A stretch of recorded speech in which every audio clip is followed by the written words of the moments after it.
So this class is on how to write proofs. So typically we'll have 4 lessons each week. So the first lesson, which will be on Mondays, will be over introductory stuff. So that level is like um, people who are new to contest math, basically. The second class will be on Wednesdays, which will be for intermediate students. So if you can get close to making Amy, that's probably suitable.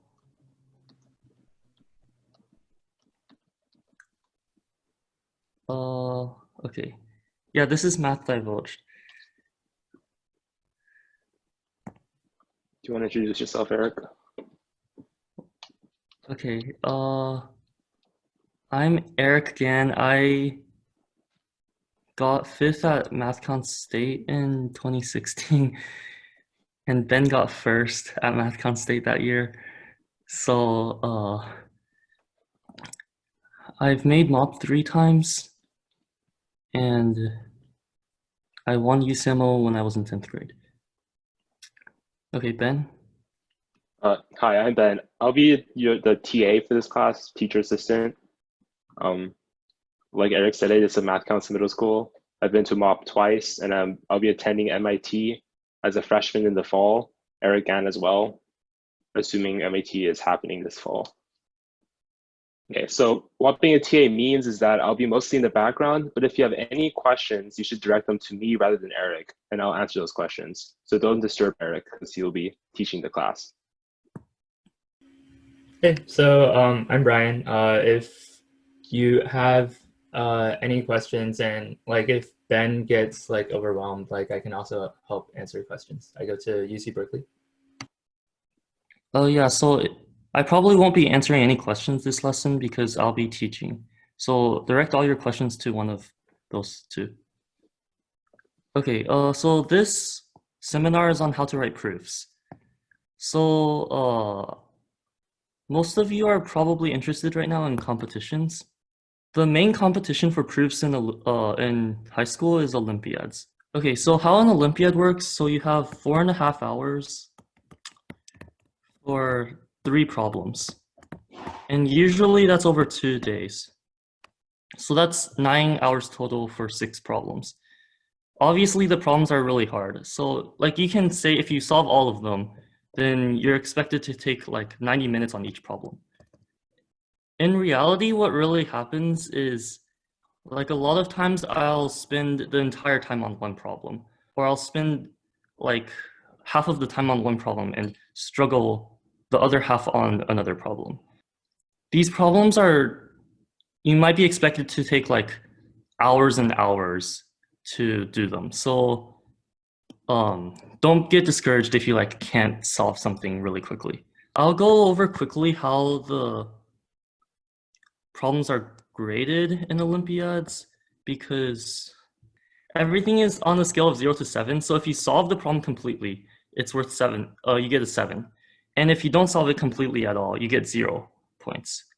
But even if you like write random stuff, so if you put random stuff like small cases and like just write a bunch, you still don't get any points. So if you get some progress, they typically give you 1 point. And then 2 points is if you get a lot of progress.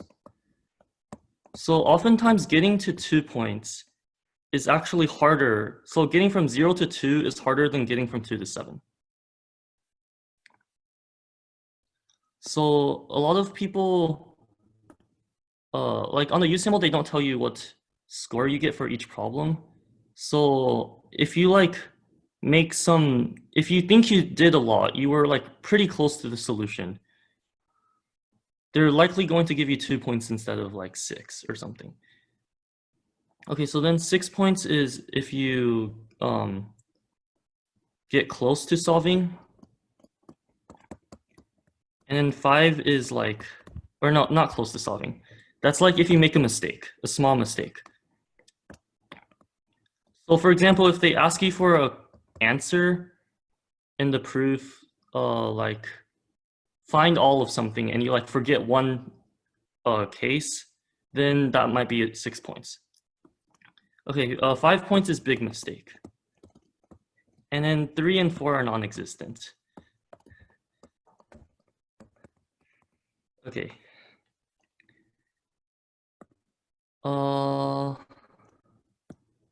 So yeah, unlike in high school English or the SAT essay, you don't get points just because you rolled a lot. So in theory, your solutions to Olympiads are graded mostly on math. So if you like write a bunch of random stuff, or not random stuff, but like if you write incoherently, but it's correct, it's completely correct, then you should still get a 7. But in practice, a lot of times they take off points if you just like don't explain stuff clearly enough. And they're more likely to take off points if you don't explain something well.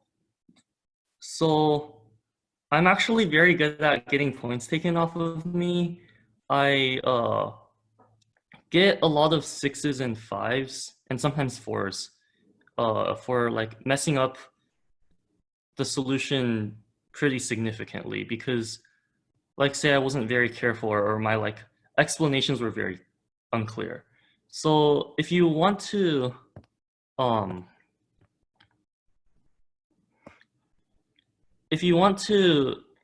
like make sure you get 7s, you need to have good write-ups.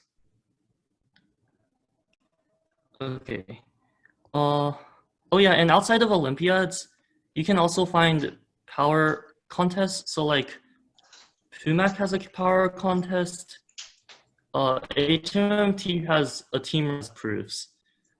A&M has a power contest, and then there's the ARMO power contest. But those are kind of they're a lot easier, and they're more accessible to most people. Okay, so I feel like even if you don't feel like you're ever going to make an Olympiad, it's still really good to do proofs because in college, whenever you get up to like higher levels, like basically all of the classes proofs. So I took 2 classes at A&M this spring and like there were literally no computations in there. All of it was all of the homework and tests and quizzes and stuff were proofs. So like even if you don't want to be a math major, like thinking about like you'll probably take some higher level math course because if you want to go into some sort of STEM field. So I feel like at A&M at least, there's this prerequisite class where they try to teach you proofs. They teach you like induction and the pigeonhole principle. I'm sure you guys have heard of that. These are, and they probably also teach you stuff like extremal. These are the standard proof techniques. And it's really important to learn these if you want to understand proofs really well. But it's also really hard for you to just like suddenly learn how to write proofs and understand them because like if you don't already think in that way, it's like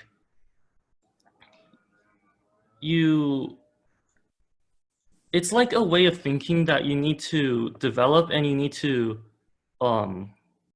start. You either think that way or you don't.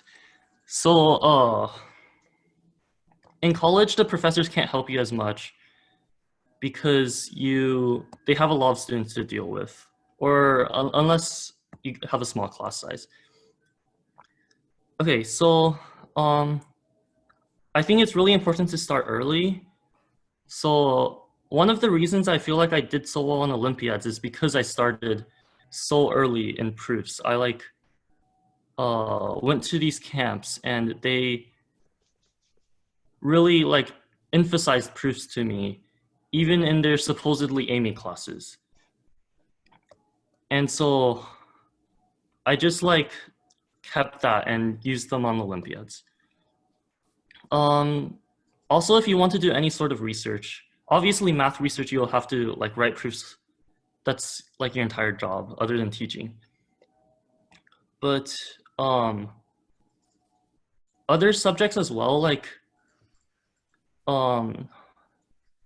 so other sciences, they have explanations, logical, clear reasoning that isn't necessarily rigorous like math is, but it's you still have to clearly and logically explain things, which is what proofwriting really helps with. So yeah, basically you should start early. Okay. So in this class, I kind of want to teach three main things. The first one is how to make sure that your proof is correct. The second one is how to actually write the proof, a couple of tips and techniques to make the proof clear. And the third one is short. It's just how to start figuring out how to prove things, how to approach proofs basically, or how to approach difficult problems. Okay, so first we want to go through how not to mess up solutions. So I have a couple of examples here of solutions that are messed up. I'm sure people have seen the first two before.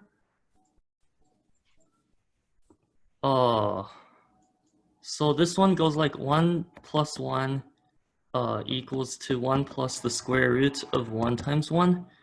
And then 1 plus 1 equals to 1 plus the square root of -1 times -1. Because this is still 1 here. I feel like I'm explaining too much. Okay, so then, so this is I. Or, okay, if you take the square root, if you square, this is just the square root of -1 squared. And the square root of any number squared is just that number. So this is 1 plus -1, so 1 plus 1 equals to 0. So this is a short proof that 1 plus 1 equals to 0, which is obviously not true. And I'm sure most of you can tell what the problem is here. The problem comes from this step here. We use the identity root AB equals to root A times root B. But this only works for positive numbers. This is the best counterexample you can give, because the square root function, it only takes on positive values, so you can't really use this identity for negative numbers, if that makes sense. Okay, so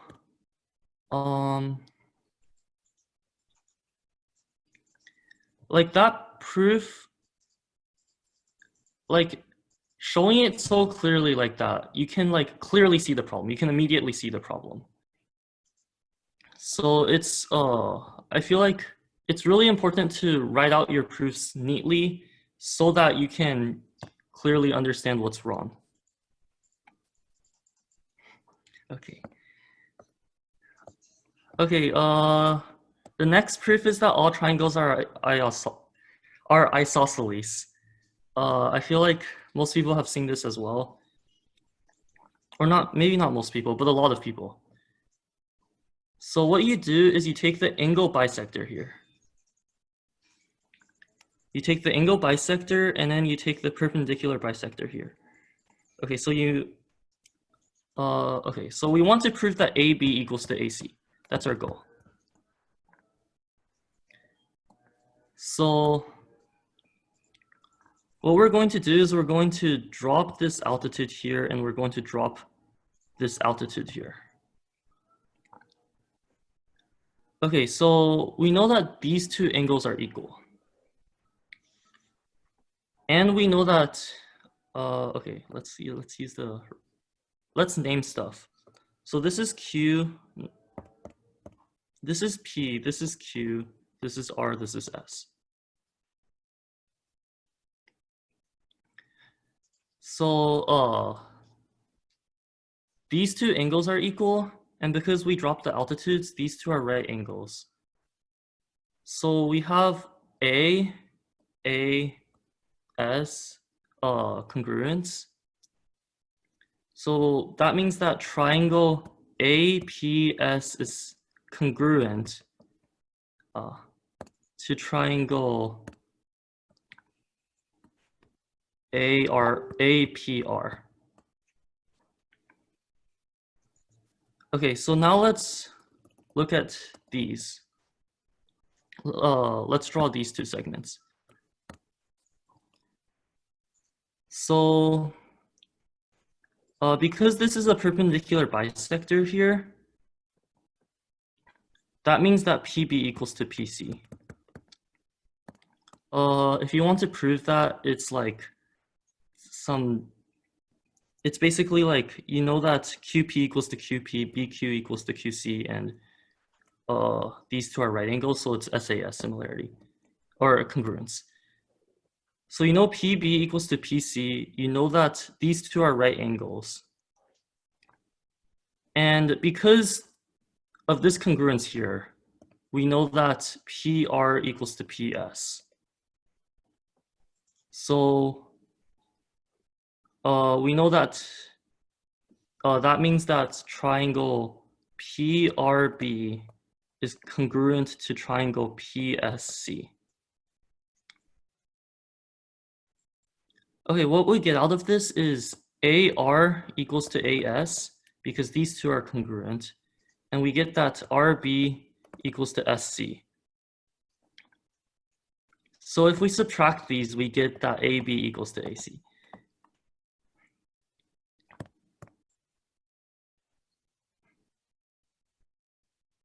So obviously not all triangles are isosceles. So we made some sort of mistake here. I'm not going to go over the mistake exactly because I feel like this is a good exercise. You should try to figure out where the mistake is yourself. So actually everything here is correct except for one thing. And it's like not difficult to make, or it's like pretty easy to make a mistake like this when you're writing a proof. You just like don't see one precise thing that like completely messes it up. And in this case, we get a wrong conclusion. So for a hint, I would suggest like draw a clear diagram. Because then you can maybe see like what the problem is here. Okay.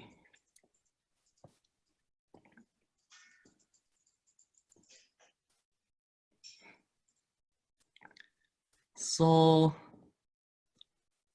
the third proof is more of an Olympiad. Not Olympiad, it's more of a standard problem, I would say. So the problem is, say you have a 2x2 square, 2x2 square, and you have 5 points in it. So you want to show that the minimum, or you want to show that there are 2 points, say like these 2 points, so that the distance between these is at most √2 from each other. So you want to show like the minimum distance is less than or equal to √2. Okay, let's like think about this problem carefully. So you have 5 points and you kind of want to consider the worst case scenario. So what's the worst case scenario? Like they're as far away from each other as possible, right? You want them to like basically go to the corners to be as far away from each other as possible. So say we put like 4 of them in the corners. So now you want the 5th one to be as far away from these 4 as possible. And like the best way to do that is put it in the center. So now we know that the distance between each of these, so we have 1, 1, and by Pythagorean theorem, this is root 2. So in this like seemingly worst case scenario, this middle one is root 2 away from all of the other ones. So,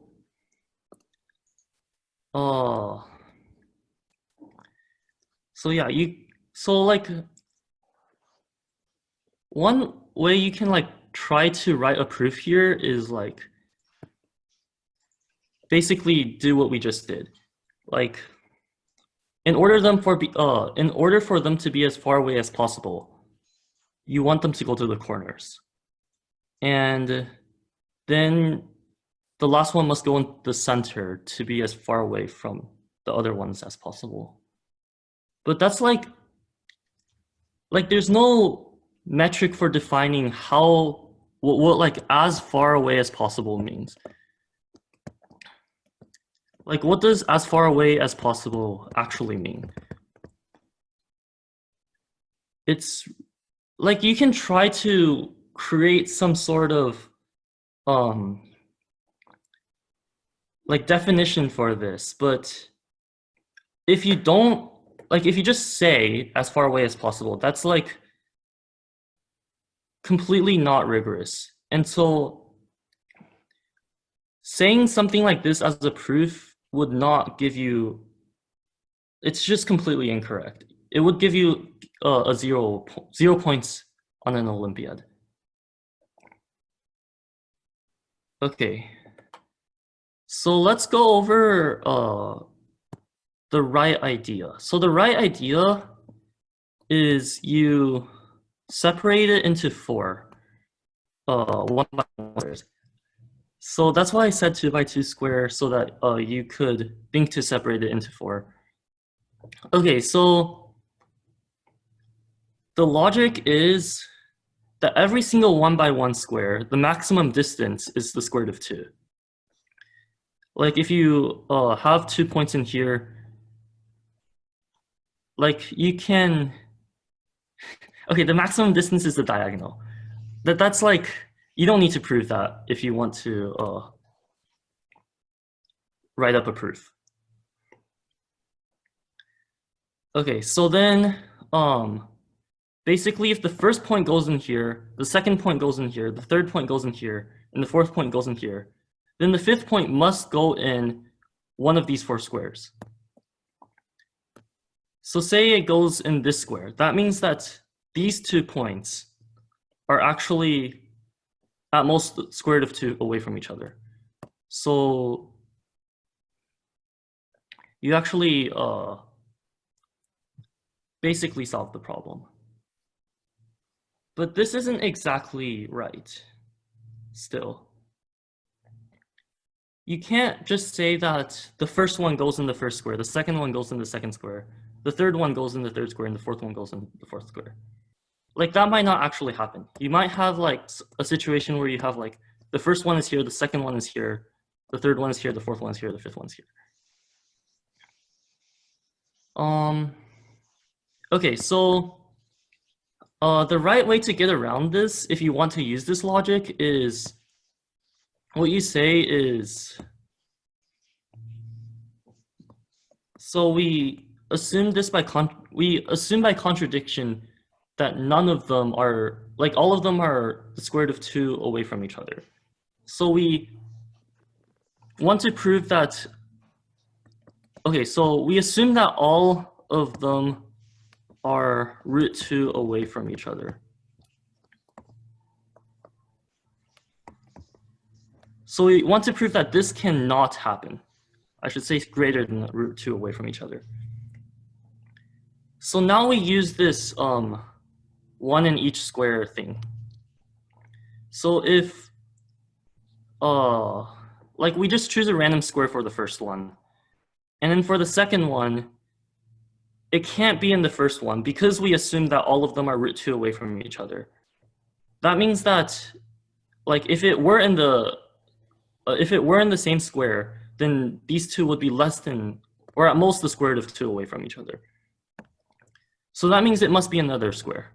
So by similar logic, the third one also must be in another square, and the fourth one also must be. So then you can say that the fifth one is like in one of these squares, and it's at most root 2 away from one of the other ones. But without this, this is called contradiction. I feel like most of you know that already. Without this, like, contradiction argument, you can't make that logical leap. So I just wanted to point that out. So the right way to actually make this argument, so one way is contradiction, like we said already. The other way is the pigeonhole principle. I mean, you have 5, okay, it always messes up like this. You have 5 points and 4 squares, 4 unit squares. So at least 2 of them must go in the same unit square. That's just like common sense. So then you can say that those two are at most root 2 away from each other. So that's the pigeonhole principle. I'm not going to go over the exactly what this is, but it's basically this idea. Okay. So there's another example I could show, but it's like a lot more. Okay, I'll just say it later. So I'll go over some common problems that people face, or common mistakes that people make whenever they try to come up with proofs. So the first one is forgetting a case. This is like, you can do this on the AMCs as well. Like if you forget to count a certain case, that's like how most people miss counting problems. But in Olympiads, like the case that you miss might actually be the hardest case of the problem. So if you miss a case, you might like basically not get, you might just like completely not solve the problem because of that. So as an example, say we know that negative x squared equals to x times y plus z. So I feel like this is the most common mistake people miss. Whenever you have something like this, you know that either negative x equals to y plus z, so like x plus y plus z is 0, or you know that x equals to 0. You need to consider the case where x equals to 0. So yeah, a lot of times proofs are like pretty like technical. You have to like really notice the details for exactly when your proof could go wrong. And you could like really completely mess up your proof if you don't look at the details. In reality, like for example, Luke is very, very, he has a lot of attention to detail. And he like oftentimes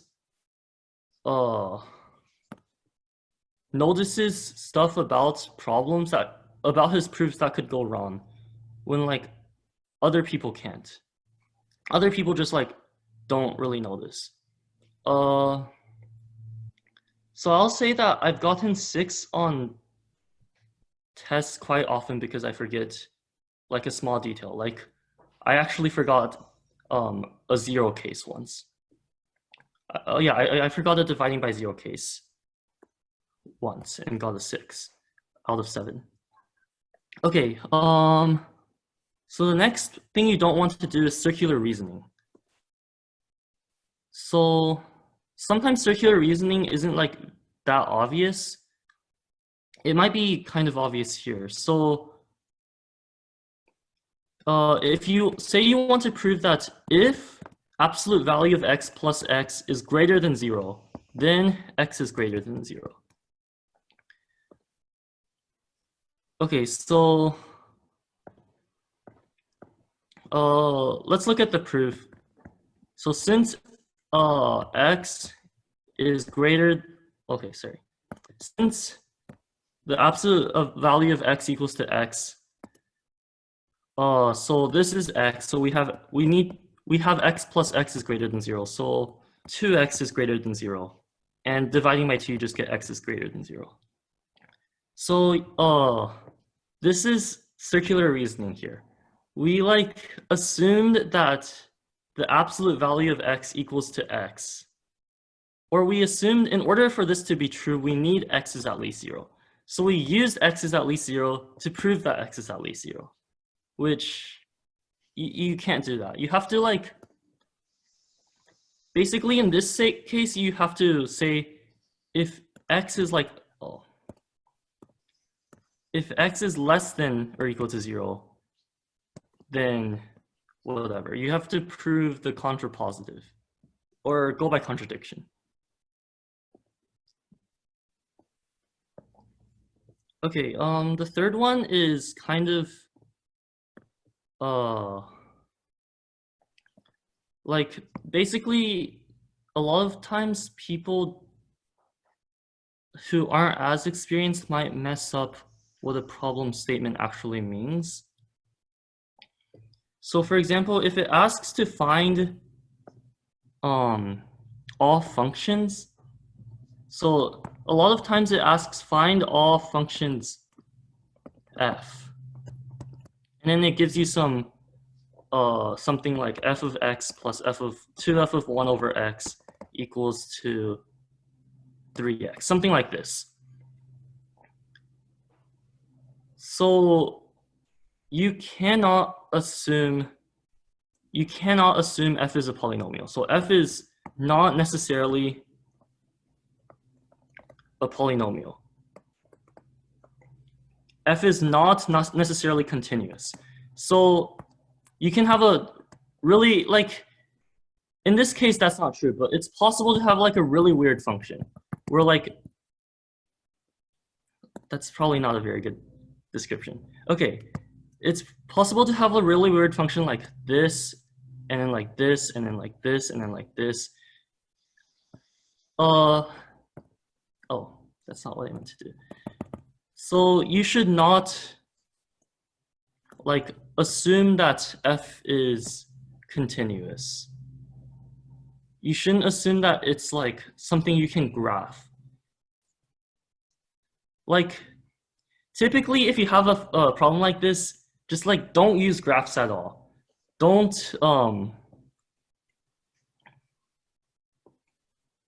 try to make some argument involving polynomials unless it explicitly says like it's a polynomial. Okay, in case you're curious, okay, to solve this, you just plug in 1 over x, and then it's a system of equations.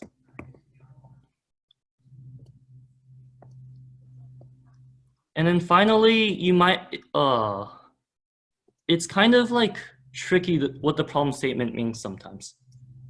So if you're trying to find, like, say, the problem asks find all integers whose square is odd or even. So obviously that's like just the even numbers, right? So you have to find every single integer so that n squared is even. Okay, so this is actually a two-step problem. you have to prove that like all of the even numbers have an even square, right? You also have to prove that all odd numbers do not have an even square. So you have to prove like, have to prove that like all the integers in your answer satisfy the condition. You also have to prove that you have all of the integers that satisfy the condition.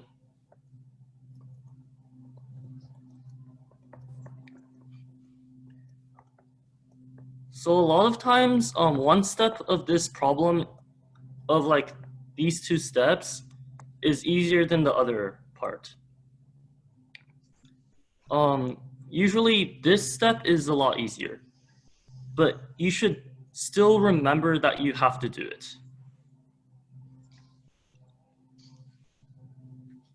Okay. Oh yeah, so like if you want to find all functions, you can't just give like an example of a function that works. You have to describe every single function that works and describe why none of the other functions don't work. Or no, all of the other functions don't work. Sorry, none of the other functions work. Okay.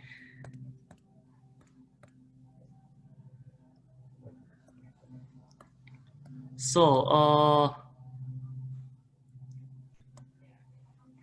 the third step is, or no, we're going on to the next section of this lesson. So the section is titled How to English. And the hint is to practice. Oh. Yeah, so proofwriting is really like, it's like actual writing, right? You have to like practice to get better. This is also obviously true for English writing. If you like write more, you like develop a better style of writing. And like, this is also true for proofwriting. Like everyone in the math community has a different style of writing proofs. Some people like really like to put a bunch of lemmas in. I usually don't put that many lemmas in, but it's like good to put in lemmas because they help people highlight like what's important. Some people are a little bit more meticulous about their proofs because they want to be. Other people aren't as meticulous, but they're still like, they still go through every single step clearly and logically. Okay, so we're going to go over some examples that are not proofs. So I'm actually going to share screen onto the document so that you guys can read the proofs. Okay, so I have to stop share and then share screen. Okay, so yeah, how to English. So let's look at this problem here. So the problem is m squared plus 1 times n squared plus 1 plus 2 times n minus n times 1 minus m n equals to 4 times m plus 1. Okay, so you can see this proof here. It's like, it's not a proof. It's correct. So we'll see later down here that from this equation here, you can actually get to this equation here. And that actually does lead to these solutions. But like, you can't just assume that like your readers know how to get there. They're like, you're like making them do work.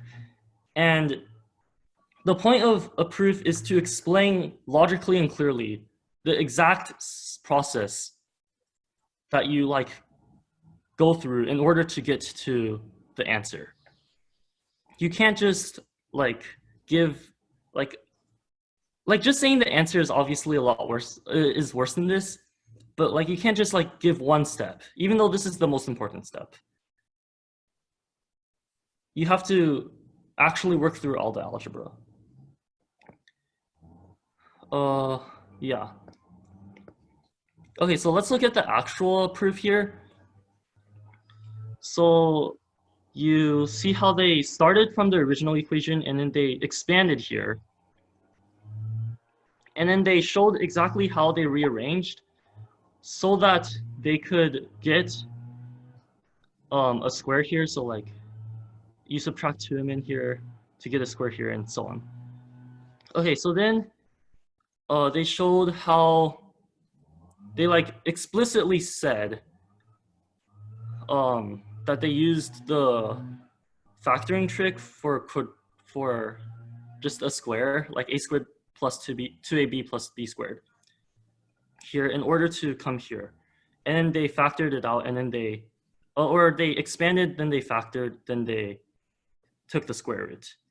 And again, attention to detail, you have to take both the positive and the negative solution here.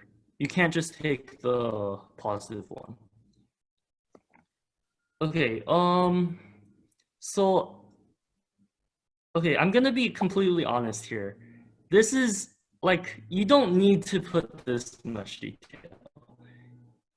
I would probably go straight from here to here if I were writing a proof. That's perfectly fine. I would probably skip one of these two steps. One of the second and third steps. But like, this is a very good general outline for around how much you should do. Okay.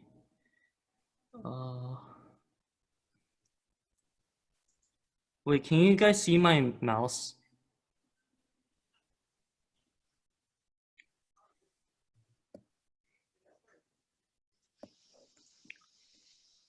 Okay, can I write on here?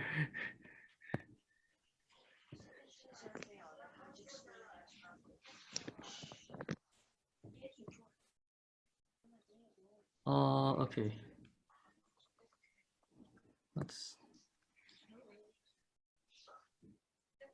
Does this work better?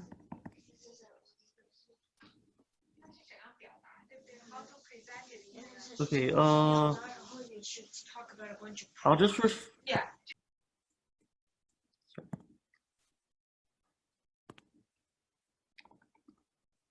okay.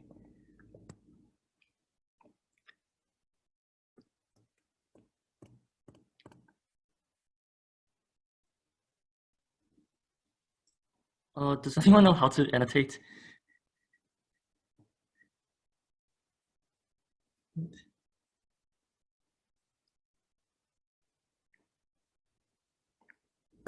I think annotating is turned off right now. Usually click like view options and click annotate.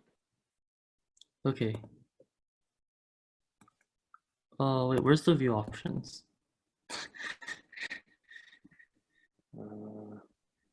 For us, it's at the very top. Okay. Let's go back to, no, that's not right.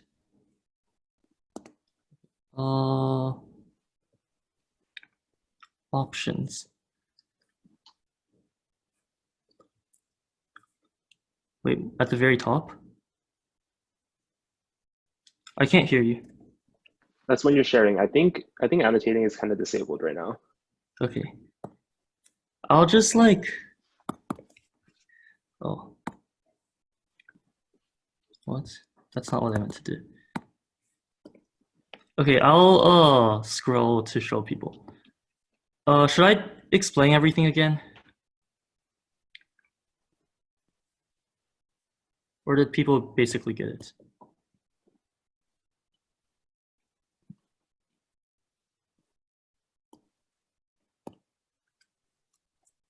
There's a control bar at the top.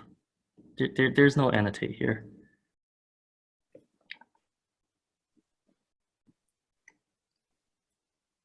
Okay, never mind. So I'll briefly go over it again.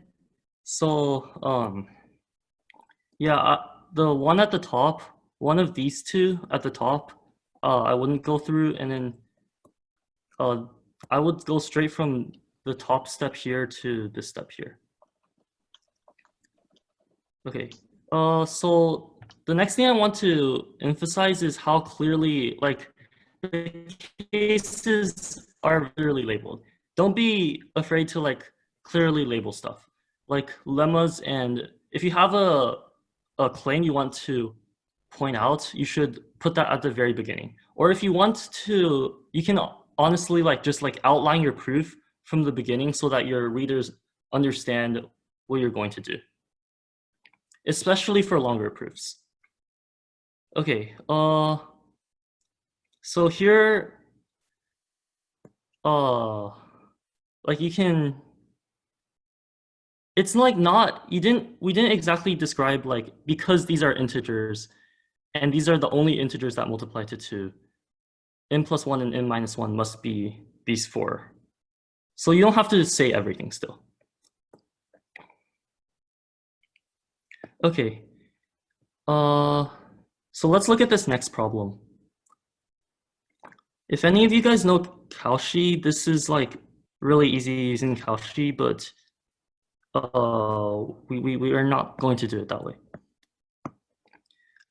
So we're assuming that a plus b plus c plus d is 1, and we're trying to prove that the sum of their squares is at least 1/4. Just to like motivate it a little, like if all of them are 1/4, then the squares are 1/16. So the sum of the squares is at least 1/4, or is equal to 1/4. Okay, so this is a proof you can write. So yeah, we see squares in linear terms here, right? So we kind of want to complete the square. So, using like x squared is at least 0 for all x. So we start from the original expression and change things up a little bit. So we want to like have a sum of squares is at least 0. So we move everything to one side. And then we need to somehow use the condition that the sum of the numbers is equal to 1. So we, but we don't know like how much we want to add that in. So we like add in like t times a plus b plus c plus d minus t is 0 to what we want to prove in order to prove that it's at least 0. And try to come up with something that's true here. Okay, so now what we're going to do is we're going to complete the square. So you have a squared and an at here. So in order to complete the square, you have to divide t by 2 because the constant. And so you have a plus t over 2 squared plus b and then c and d. And then, so each of these is t squared over 4, right? You have a squared and then at and then t squared over 4. So 4 of those t squared over 4s make t squared. So you have to add t squared to both sides. And then the negative t minus 1/4 just goes to the other side. And, oh, okay, this should be negative 1/2. Yeah, so if we let t be negative 1/2 here, what we get is that this is equal to 0. And so we're left with an inequality that's true. So because we're left with an inequality that's true, the problem is the original inequality is true. So I kind of just described how to get from the problem here to the proof. This is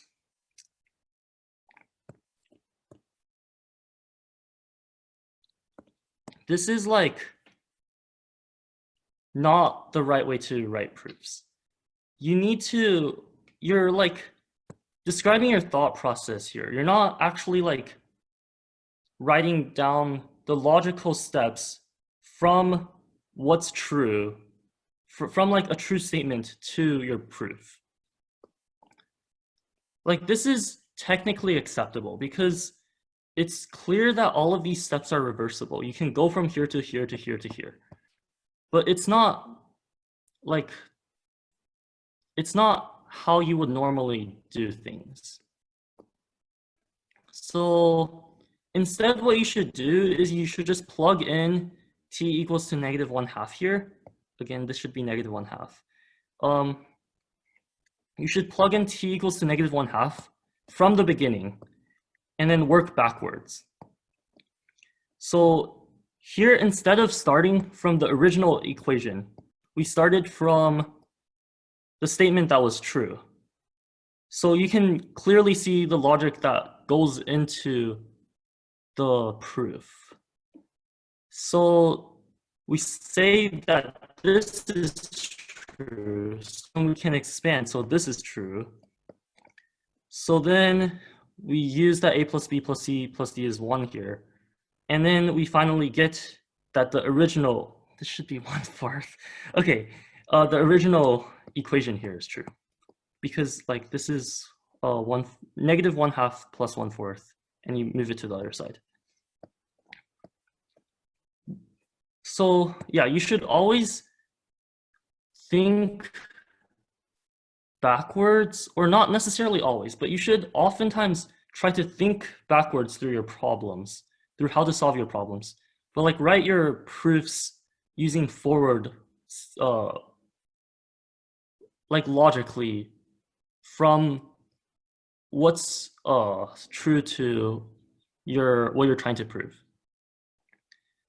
Usually this happens in inequalities. Like this is the reason I gave this example is because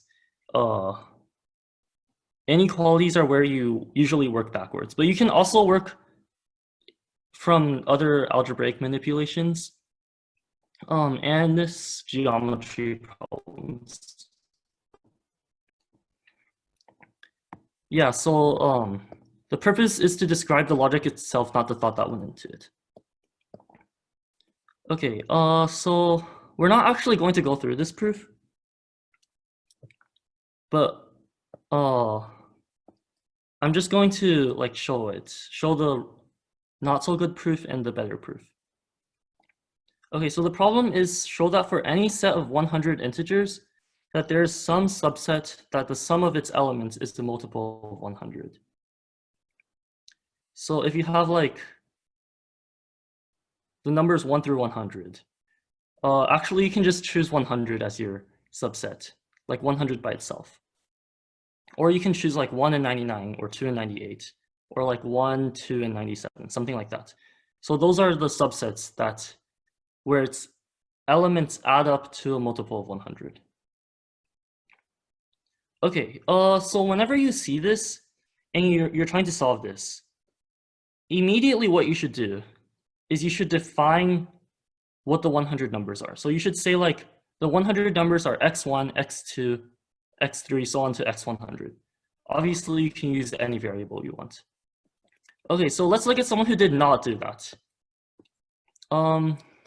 So if you guys want to read that, you can. So yeah, you say we put the numbers in our set in some fixed order. Like, if you thought that already, you should basically try to define them, right? If you're trying to enumerate the numbers, you should just like put variables onto them. Okay, so looking at this proof, you also see that we use like 100 sums, and like don't be scared to define everything. Like there's 26 letters. You're not gonna have more than 26 things to define in your problem. So there are 100 sums, so we should try to define that as well. So this is what planning ahead means. You like look through exactly what you're going to do in your proof, and you like see what you need to do. So like we have all of these remainders and sums and differences, and like it's just a jumbled mess of English. It's like the proof is technically correct, but no one really wants to read that. If I were like grading an Olympiad and I got this, I would like just not want to do it basically. And I would not be like very lenient towards it if there was like a mistake or anything. So yeah, let's like look at a better proof. So see here we have clearly defined numbers, clearly defined variables. They used in here, I was saying X earlier. So yeah, they defined what the 100 numbers were, and then they defined what the sums were, because you need to use the sums to help solve the problem. And then for this problem is kind of like hiding the fact that it's modular arithmetic. If you don't know what that is, it's basically like remainders. So you see like all of this here, they just say remainders, but here they use like stuff like congruences, and the variables help you see like very clearly what is going on. Yeah, so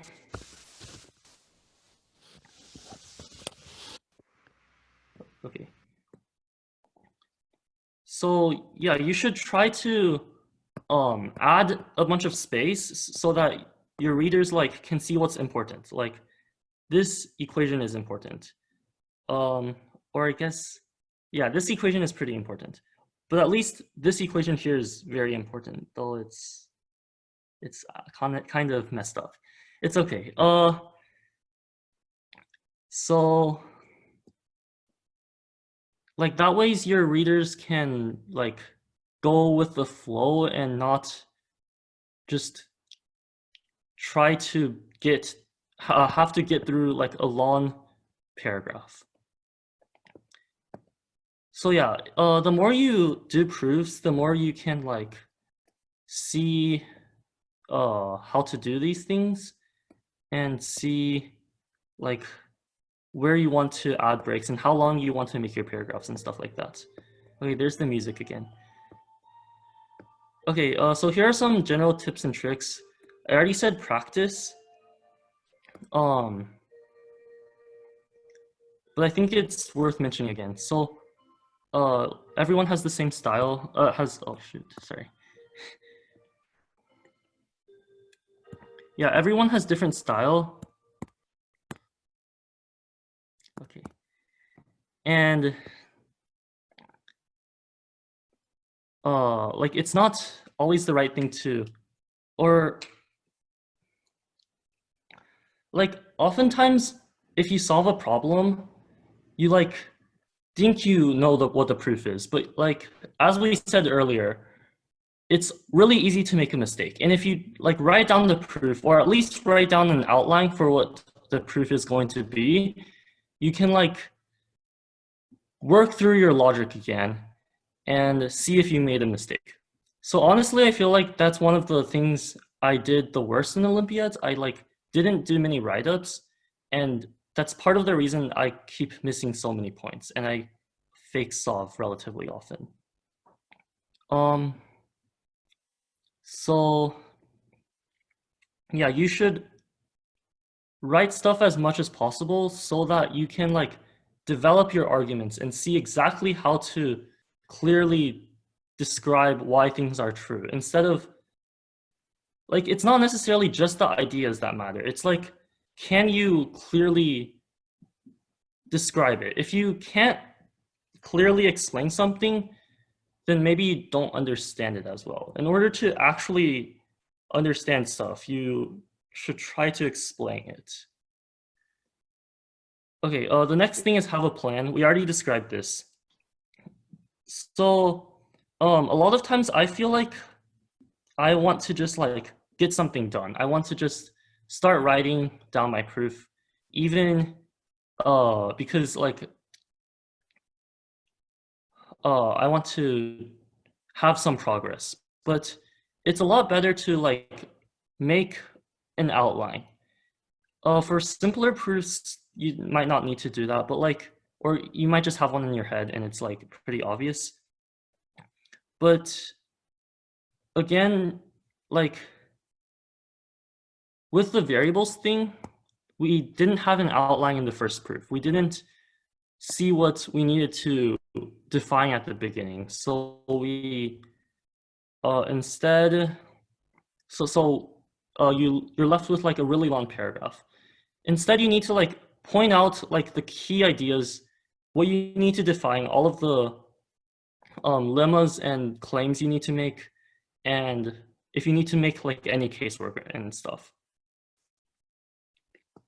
Okay, the next thing is use space. So, I don't know. Most people probably didn't really like reading the long paragraph there. Like having equations in the middle, like centered equations, helps readers like clearly see what they need to know. Like equations can be long and complicated. You should try to make them by themselves instead of like putting them always in the paragraphs. Okay, this is for geometry mostly. So you should try to always draw a picture, a good picture. So I already told you guys that the hint for the geometry problem was you should try to draw it well so that you can see better what's going on.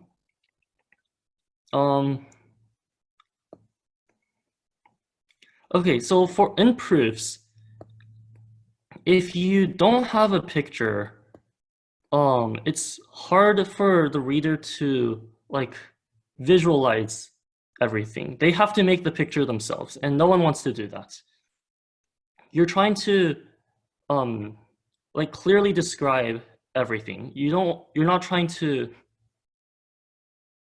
like without a picture, it's just hard to visualize. It's hard to visualize for you, it's hard to visualize for the reader. So on an Olympiad, I would suggest like actually draw the picture on the solutions pages. They give you specific solutions pages. You should also do this if you're doing like other contests as well. Like say PUMAC if they do something like that, or ARMO. But on the USAML, I'm not sure if they still do that, but they used to at least deduct 1 point if you don't have a picture for a geometry problem. And I think they got rid of it because they want to be like, mathematically, if you get it correct, then you get it correct. But like having a picture just helps a lot. And you already probably have a picture if you solved it. So just like put it, just like you can always turn in a sheet of paper that's not the official ones. Okay, I already mentioned you should have clear lemmas and cases. Like don't be afraid to draw attention to anything that you think is important. And then don't mention every detail. So like if you think something is really obvious, then just don't mention it. But if you think that something isn't that obvious, like when in doubt, like just explain it, at least a little bit. So you just have to explain it so that your reader understands it. And you should like know that your reader understands the same, or basically the same math that you do. So you just have to make them not think about what the solution is. You have to make them not work, and you have to make them show them that you understand the solution. So someone said that as a very loose rule of thumb, the official solutions file for USAML published by the MAA is about as terse as you can be. You can find those on the MAA website if you search them up. Okay. So the last thing I want to talk about is how to solve proof problems. This isn't going to be a long section, but like some people just feel really overwhelmed whenever they try to do anything.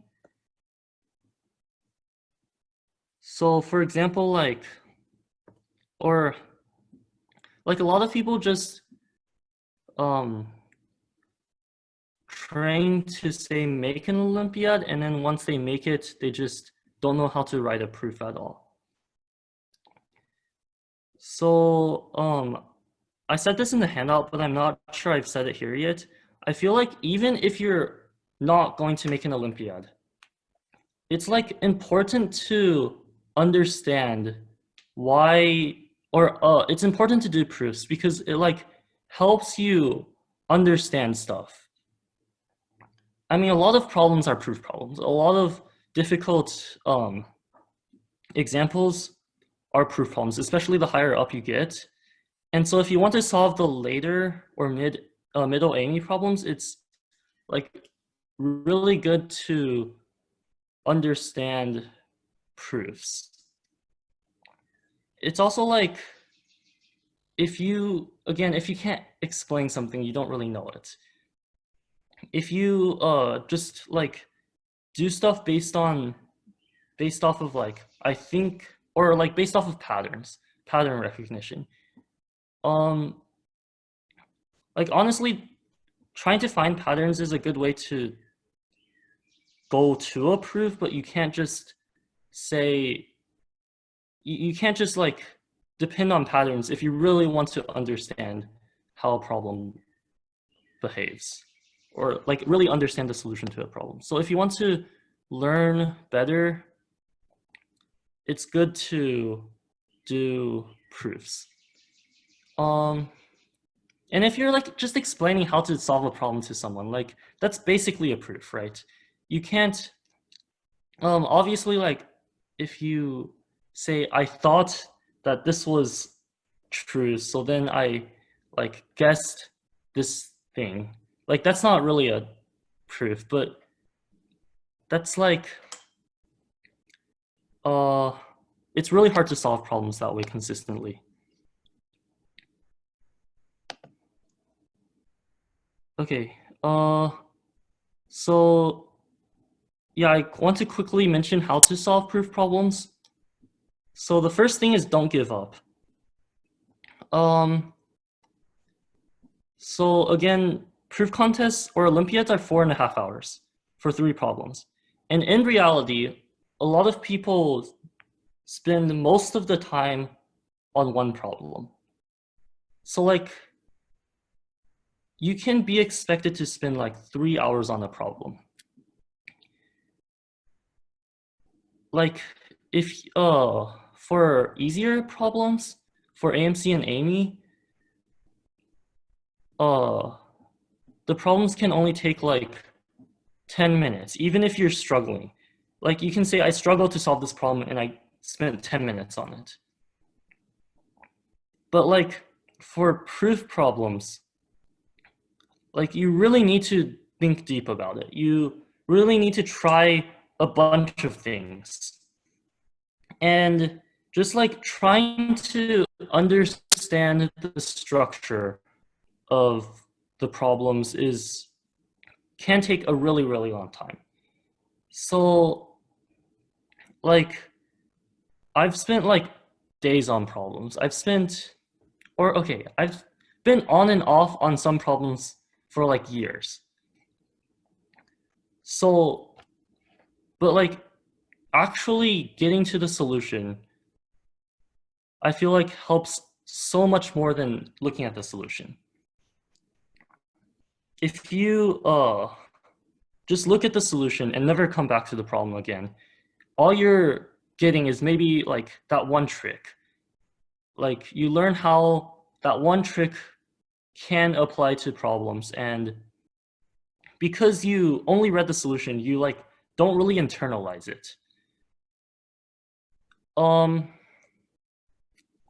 But if you like spend an incredibly long time on the problem, instead you can really understand like how to approach those types of problems again, and how to like think about different problems. And so like it's not very good to quickly give up. I will say that if you spent like several hours straight on the problem and you are getting absolutely nowhere, or you have like some understanding of stuff, but you like can't go on to the next step, it's not necessarily a bad thing to look at the solution, but just reading solutions is like definitely not the way to improve. You need to solve problems in order to improve, if you want to solve proof problems. Okay, another thing is, okay, I feel like this is a very short list and not a very like complete one. Okay, another thing I found that was very helpful is to try small examples. So if you like want to prove something about 2020, like a lot of problems have like the year in them, right? What you should instead do is maybe like try to find something about the number 1 or 2. I mean, you don't have to do like 1 or 2 necessarily. Maybe 1 and 2 actually don't work, because the thing is like you need the number to be divisible by 2 or 4 in order for it to work. But like if you try small examples and see a pattern, then you can build intuition and you can try to like see how to generalize what you proved. But like just looking at patterns is not good enough for a proof. You have to make logical and clear steps. Okay, another thing is think clever. So a lot of times like problems are just really hard to come up with, or they just have a solution that like it's so simple to understand the solution, but it's so hard to come up with the solution. And so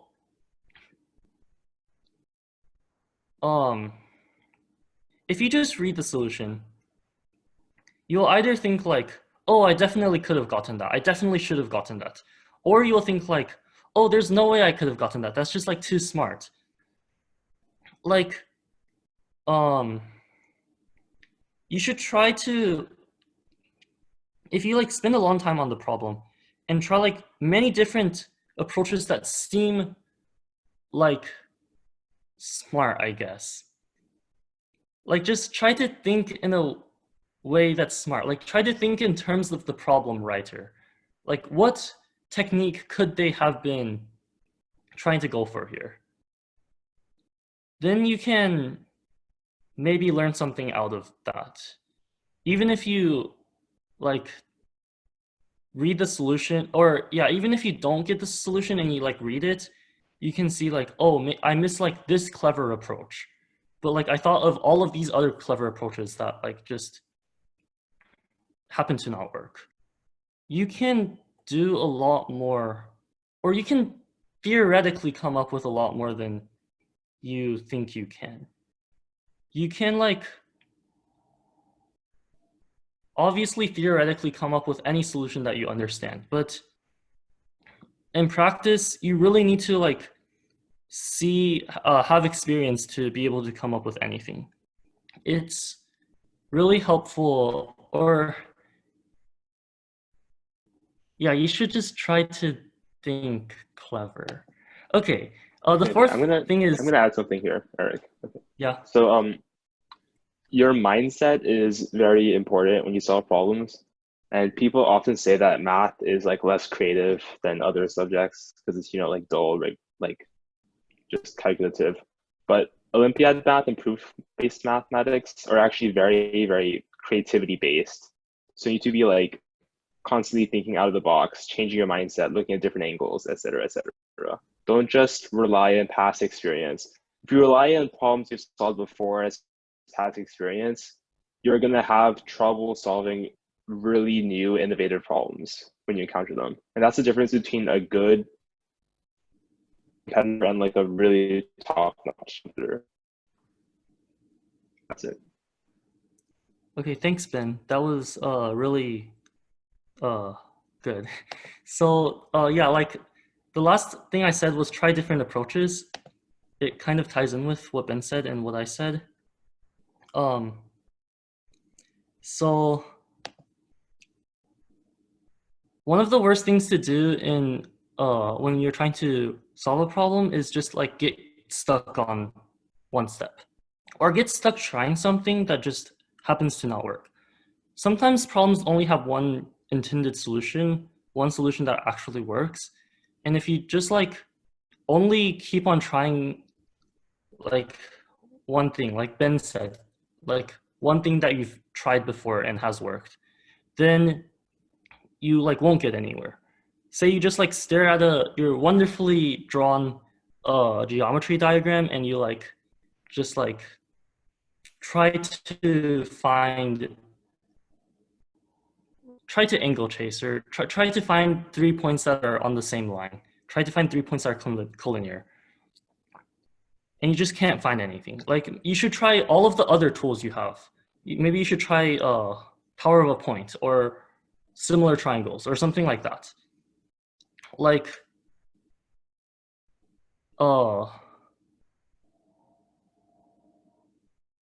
the reason Olympiads are so long is because people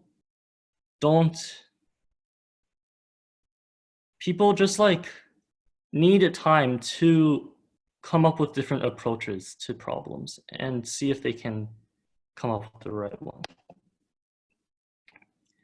Okay,